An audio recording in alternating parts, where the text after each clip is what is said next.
Praise the Lord. ஜெபிக்கலாம். Thank you Father. நன்றி இயேசுவே. அப்பா, இந்த நேரத்திற்காக நன்றி.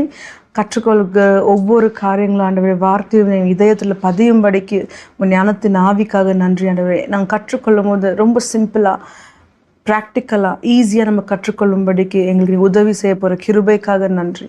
இயேசுவின் நாமத்தில் ஜெபிக்கிறேன் பிதாவே. ஆமேன், ஆமேன், ஆமேன். Praise the Lord. Matthew chapter 5 verses 1 to 12 வரைக்கும் இன்றைக்கி நம்ம பார்க்க போகிறோம். அண்ட் நம்ம பார்க்க போகிறது இன்றைக்கி என்னென்னா Beatitudes. அதாவது நம்ம வந்து இது முக்கியமாக ஏன்னா the sermon on the mount, அதாவது மலை பிரசங்கம் அப்படின்னு Matthew 5, 6, 7 அதிகாரம் 3மே மலை பிரசங்கம். இயேசு மலைக்கு மேலே போய் பிரசங்கிக்கிறாரு. இது ரொம்ப இம்பார்ட்டண்ட்டான ஒரு சாப்டர்ஸ்ன்னு சொல்லப்படுது. ஏன்னா இயேசு நம்மளுடைய வாழ்க்கையில் நம்ம எப்படி வாழணும், நம்மளுடைய லிவிங், அதாவது கிறிஸ்டியன் லிவிங், கிறிஸ்துவர்கள் எப்படி வாழணும், எப்படி அன்பாக இருக்கணும், எப்படி ஹம்பிளாக தாழ்மையாக ஹியூமிலிட்டியோடு இருக்கணும், எப்படி நம்ம வந்து மன்னிக்கணும், எப்படி நீதியாக வாழணும், இந்த மாதிரி காரியங்களெல்லாம் ஒரு கிறிஸ்டியன் எப்படி நம்ம வாழணும்னு கற்றுக் கொடுக்கறது தான் மொத்தமாகவே இந்த 3 அதிகாரத்தில் இருக்குது. அந்த மாதிரியான முக்கியமான பிரசங்கம் தான் இந்த மலை பிரசங்கம். அது வந்து sermon on the mountain சொல்லுவாங்க. ஓகே, ஸோ இப்போ தேவன் என்ன பண்ணுறாருன்னா, நிறைய ஜனங்க, ஏராளமான ஜனம், மல்டிடியூட்ஸ் வரும்போது அவர் என்ன செய்கிறாருன்னா, he went up on the mountain. அவர் மலைக்கு மேலே போய் அங்கே அமர்ந்து, அதாவது அவர் டிசைபிள்ஸ் வந்து மற்ற ஜனங்களாம் வந்து அங்கே வந்து sermon ஸ்டார்ட் பண்ணுறாரு 3 நாளாக.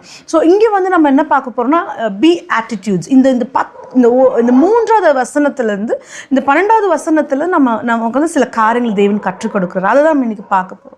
ஸோ 5வது அதிகாரம் 3வது வசனத்தில் நம்ம ஆரம்பிக்கலாம். Blessed are the poor in spirit, for theirs is the kingdom of heaven. ஆவியில் எளிமையுள்ளவர்கள் பாக்கியவான்கள், பரலோக ராஜ்யம் அவர்களுடையது. அப்போ என்ன ஆவியில் எளிமைனா என்ன? அதாவது எக்ஸாம்பிள் என்னன்னா, ஒரு ஏழப்பட்டவங்க அவங்களோட தினசரி தேவை என்னவா இருக்கும்? சாப்பாடு. அப்போ தினசரி அவங்களுக்கு என்ன தேவை? Poor need food.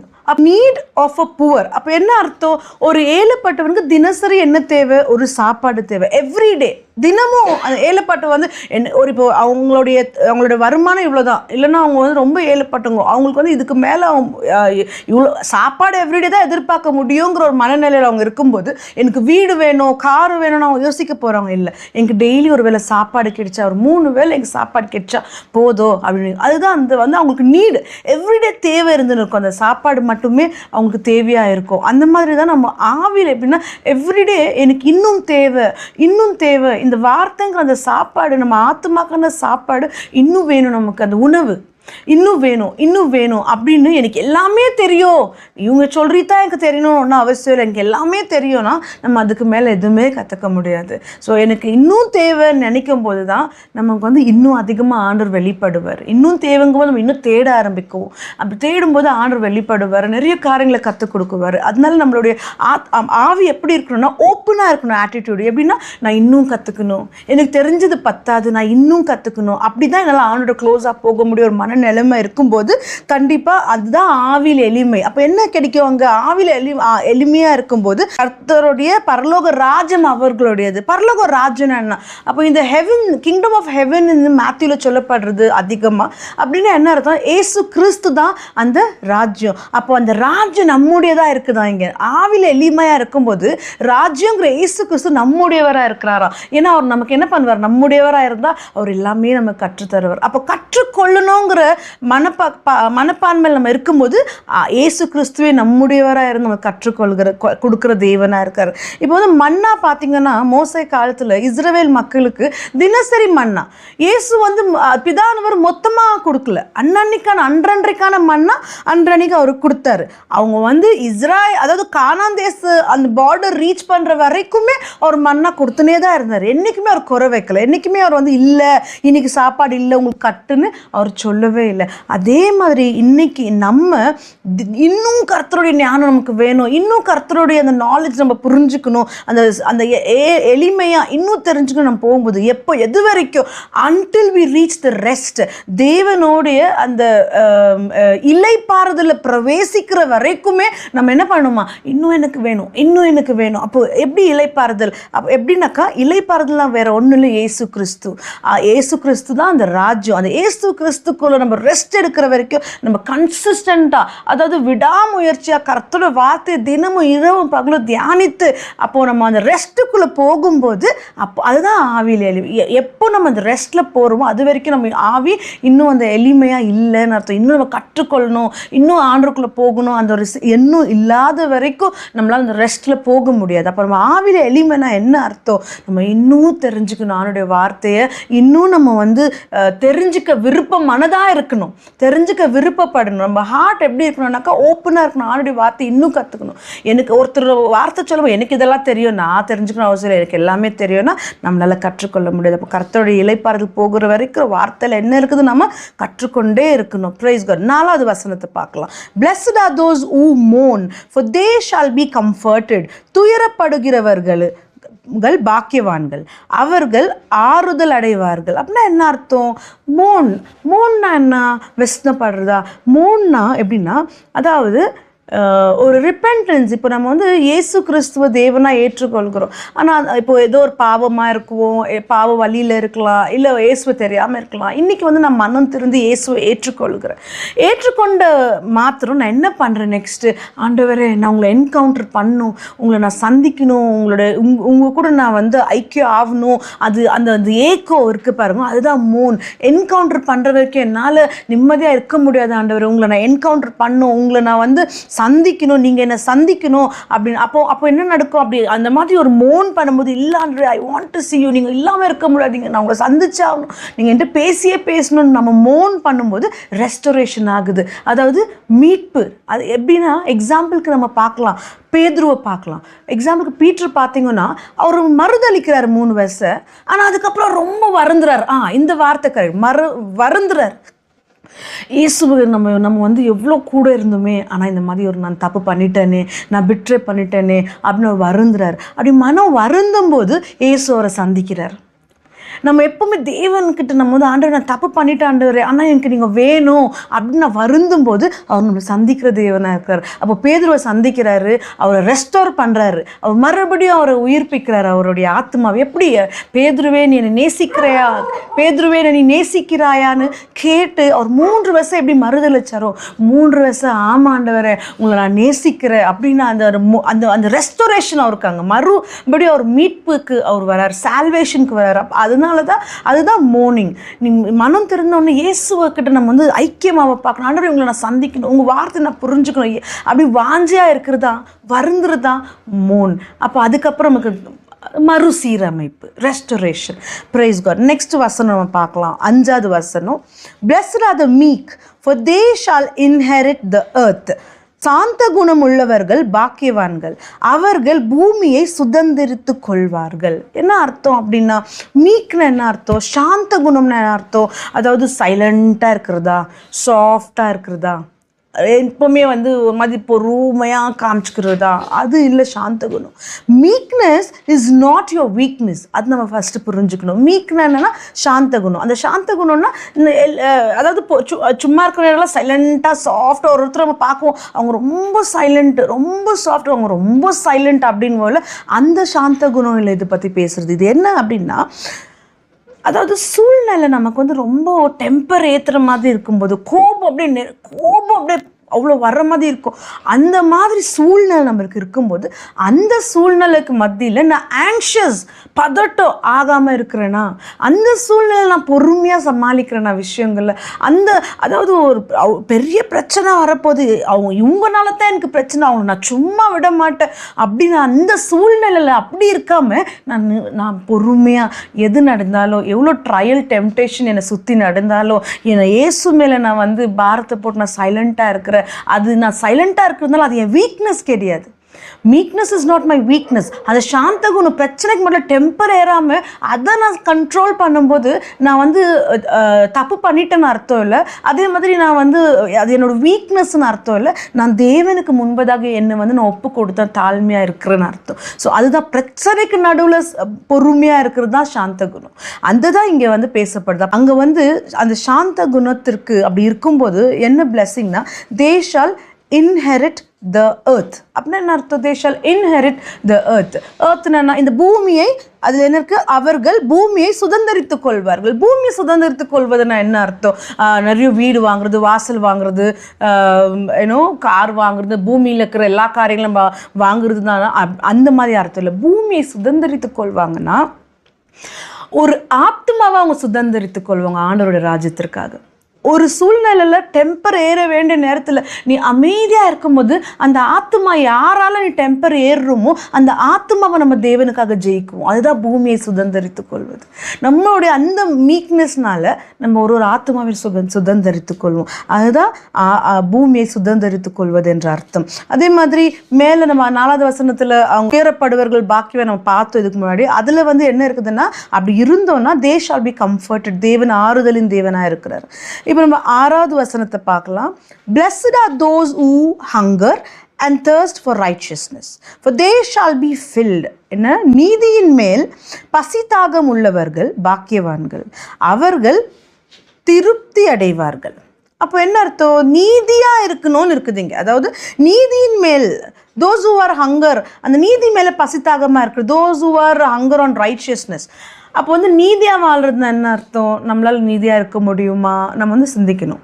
நம்மளால் நீதியாலாம் இருக்க முடியாது. நம்மளோட சுயத்தில் நம்மளால் நீதியாக ஒரு நாளும் ரைட்ஷியஸாக இருக்கவே முடியாது.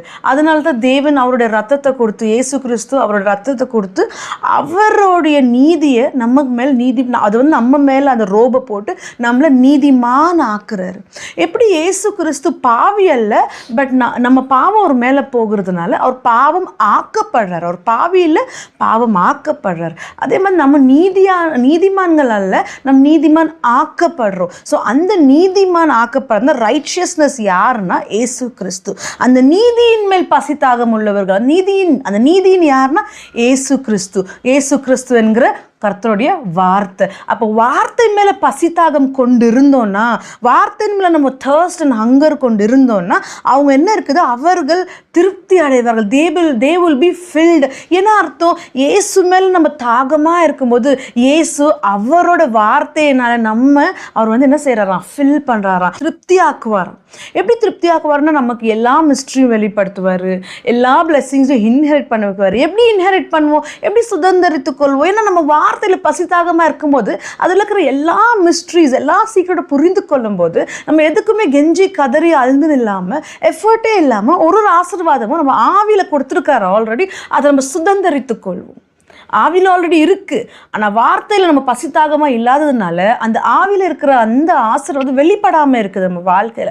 அதனால இன்னுமே பிரச்சனை, போராட்டம், கஷ்டம், துன்பம். ஆனால் எப்போ ஒரு வார்த்தையில் பசித்தாகமாக இருக்கும்போது அதுக்குள்ளே நம்ம பிரவேசிப்போம், அந்த வார்த்தைங்கிற இலைப்பாதல் பிரவேசிக்கும் போது நமக்கு எல்லா ஆவிக்குள்ளே இருக்கிற ஆசீர்வாதமும் நமக்கு வந்து வெளிப்படும். அப்போ தான் நம்ம வாழ்க்கையில் நம்ம ஒரு மறுசீரமைப்போ இல்லை நமக்கு சமாதானம், விடுதலை, இந்த மாதிரி காரியங்கள் நம்ம வாழ்க்கையில் பார்க்குவோம். அப்போ எபேசியர் 1:3 இருக்குது, ஆண்டவர் நம்மளை எல்லா விதத்துலையும் ஆல்ரெடி ஆசீர்வதிச்சிருக்கிறாரு. அதுதான் நான் இப்போ உங்களுக்கு சொல்லின்னு இருக்கிறேன். அதாவது நம்ம ஆவியில் ஆல்ரெடி எல்லாமே ஆசீர்வதிச்சிருக்கிறாரு, எதுவுமே இதுக்கு மேல் கொடுக்கணுன்ட்டு இல்லை.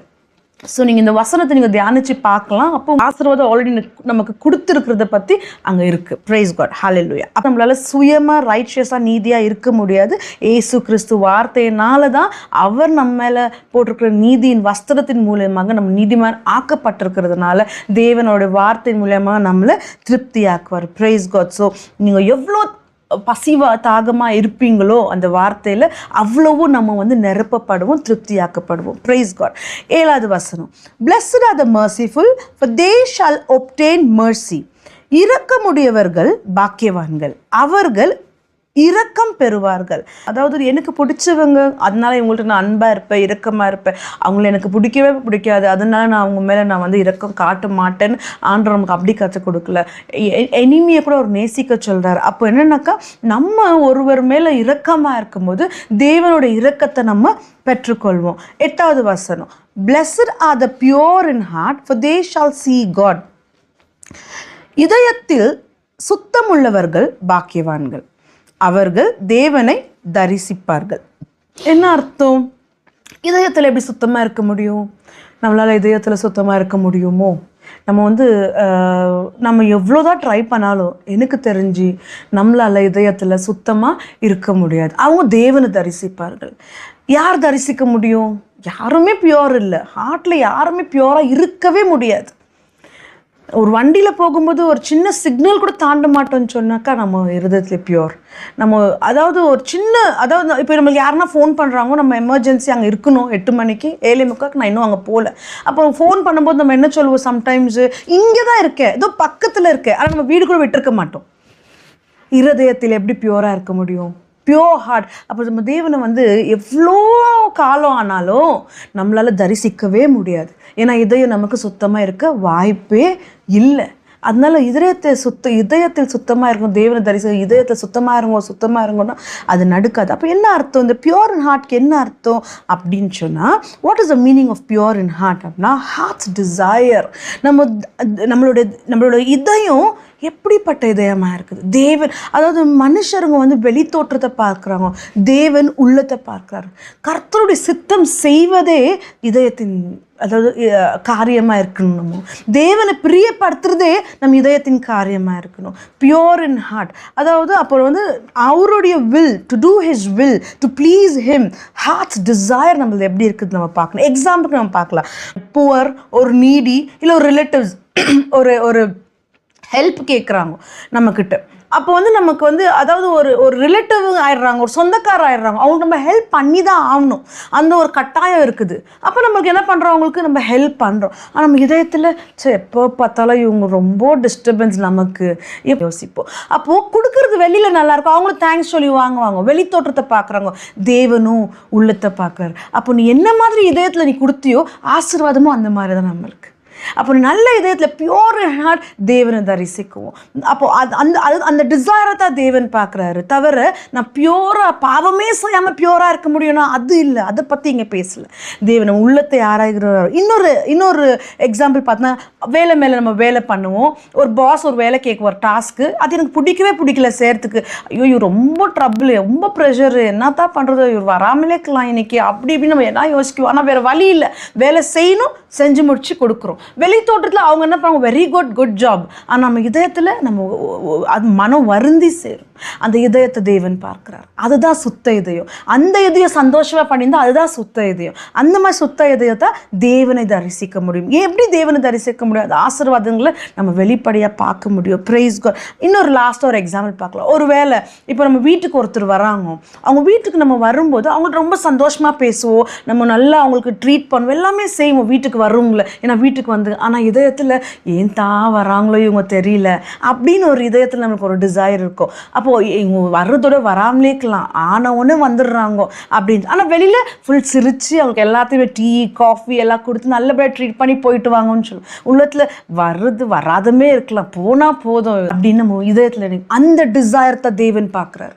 அந்த இதயத்தை சுத்தமாக இருக்க சொல்றாரு. நீ எப்படி வெளியில் நீ கொடுக்குறியோ, எப்படி ட்ரீட் பண்ணுறியோ, அதே உள்ள உன் இதயத்தில் இன்னைக்கு இருக்குதுன்னா சுத்த இதயம் கொண்டவர்கள் நாம். Praise God. அதுதான் சுத்த இதயம். Praise God. அப்போ இதுதான் அதுக்கு அர்த்தம். அந்த மாதிரி இருக்கிறவங்கள தான் இருக்கணும் தேவனை தரிசிக்க முடியும். Lord looks at your desire, heart's desire. This is call pure in heart. அப்போ எப்படின்னா ஒரு ஆசீர்வாதமும் நம்மளுடைய இதயத்தின் காரியத்தை பேஸ் பண்ணி தான் இருக்குது. Each blessing in our life is based on your heart's condition.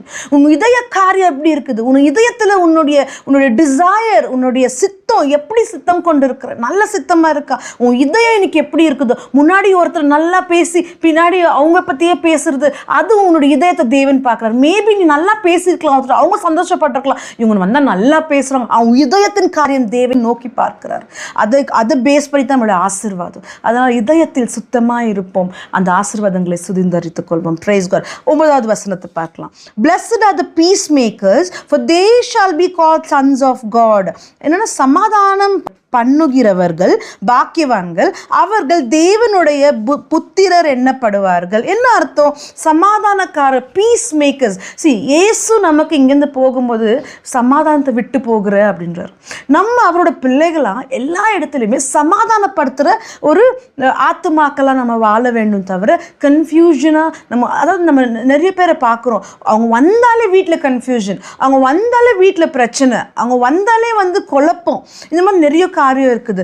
அங்க என்ன இருக்குதுன்னா 7 காரியங்கள் தேவன் வெறுக்கிறார்னு இருக்குது. அதுல 6 காரியங்கள் அவர் வெறுக்கிறார், 7வது காரியத்தை அவர் அருவருக்கிறார்னு இருக்குது. Praise God. Things God hates, 7 things God hates, 6 things he hates, and 7th one is an abomination. அருவருக்கிறார். அதாவது யார் அது அப்படின்னு சொன்னால், யார் ஒருவர் குடும்பத்திற்கு மத்தியிலும், ஃப்ரெண்ட்ஸுக்கு மத்தியில், பிரதர் சிஸ்டர்ஸ் மத்தியில் கன்ஃபியூஷன், வேலைங்களுக்கு மத்தியில், வேலை செய்கிற இடங்களில் யார் ஒருத்தர் கன்ஃபியூஷன் பண்ணி விடுறாங்களோ, இவங்க நல்லா சமாதானமாக இருக்கிறாங்க, ஏதாவது ஒன்று பண்ணணும், உடனே ஒரு கன்ஃபியூஷன், ஒரு குழப்பம், இதை செய்கிறவங்களை ஆண்டவர் அருவருக்கிறாராம். வெறுக்கிறதே ஒரு பெரிய விஷயம், இதில் அருவருக்கிறாராம். அப்போ என்ன அர்த்தம்? அபாமினேஷன். என்னென்னா யார் ஒருத்தர் கன்ஃபியூஸ் பண்ணுறாங்களோ அவங்கள ஆண்டவர் அருவருக்கிறாராம். ஸோ பீஸ் மேக்கர்ஸ் யாருன்னா இயேசுவின் சாயலில் இருக்கிறவங்க. ஒருவேளை நம்ம சமாதானக்காரர், நம்ம தேவன் அவரோட பிள்ளைங்கள், நம்மளும் சமாதானக்காரராக இருந்தோம்னா நம்ம யாராக இருக்கிறோமா? கர்த்தரோட சாயல், இயேசு கிறிஸ்துவோட சாயலாக இருக்கிறோமா? Praise God. 10வது வசனம். Blessed are those who are persecuted for righteousness' sake, for theirs is the kingdom of heaven. நீதி நிமித்தம் துன்பப்படுகிறவர்கள் பாக்கியவான்கள், பரலோக ராஜ்யம் அவர்களுடையது. ஓகே. ரைச்சியஸ்னஸ் சேக், நீதியின் நிமித்தம். என்ன அர்த்தம்? நீதி நிமித்தம் துன்பப்படும். யார் அந்த நீதி?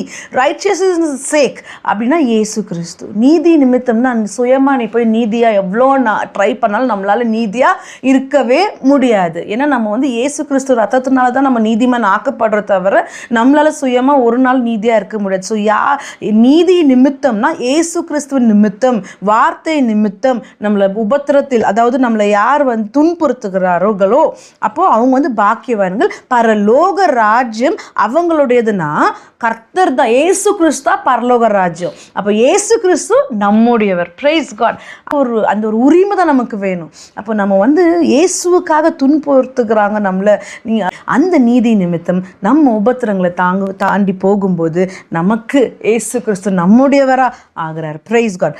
11வது வசனம், 11, 12 ரெண்டுமே சேர்ந்து.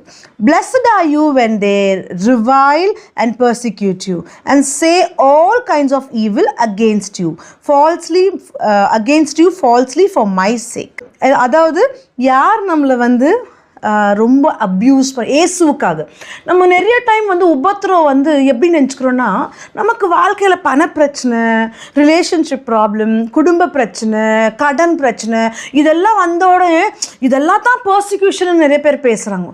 உபத்திரம், இதெல்லாமே ஒரு உபத்திரம், எனக்கு இதெல்லாமே உபத்திரம். இல்லை இல்லை இல்லை, அதெல்லாம் உபத்திரமே கிடையாது, அதெல்லாம் நம்மளாம் ஏற்படுத்திக்கின காரியம், இது தேவன் நமக்கு அனுமதிக்கிற காரியம் இல்லை, அது உபத்திரமே இல்லை. இயேசுவின் நிமித்தம், நான் இல்லை, வசனம் சொல்லுது பாருங்க, என் நிமித்தம், தேவன் நிமித்தம், இயேசுவின் நிமித்தம், வார்த்தை நிமித்தம் நம்மளை யாராவது துன்பப்படுத்தினாங்கன்னா அதுதான் உபத்திரம். பிரச்சனைகள்னால வர்றது, நம்ம பர்சனல் திங்ஸ்னால வர இதெல்லாம் உபத்திரம் கிடையாது. இயேசுவின் நிமித்தம், வார்த்தை நிமித்தம் உபத்திரம் தவிர ஏன் கஷ்டம், ஏன் பண கஷ்டம், ஏன் கடன் பிரச்சனை, அந்த மாதிரி என்னுடைய பிரச்சனத்தை நம்ம எடுத்துகிட்டு உபத்திரம், தேவன் அனுமதித்துக்கிற உபத்திரம்னு நம்ம தப்பாக புரிந்து கொள்ளக்கூடாது. Praise God. அப்போ என்ன இருக்குதுன்னா, அவர் நாமத்தின் நிமித்தம், இயேசுவின் நிமித்தம் நமக்கு எகென்ஸ்டாக நிறைய பொய் சொல்லலாம், நிறைய தப்பாக பேசலாம், பின்னாடி பேசலாம். நான் இவங்களுக்கு ஃபால்ஸ் டீச்சிங், அது இதுன்னு எவ்வளவோ பேசலாம். அவ்வளோ பேசினாலும் இயேசு கிறிஸ்துவ நிமித்தம் இந்த உபத்திரம் நமக்கு வந்ததுன்னா, அவர் 12வது வசனத்தில் என்ன சொல்றார்? Rejoice and be exceedingly glad, for great is your reward in heaven, for so they persecuted the prophets who were before you என்ன இருக்குது?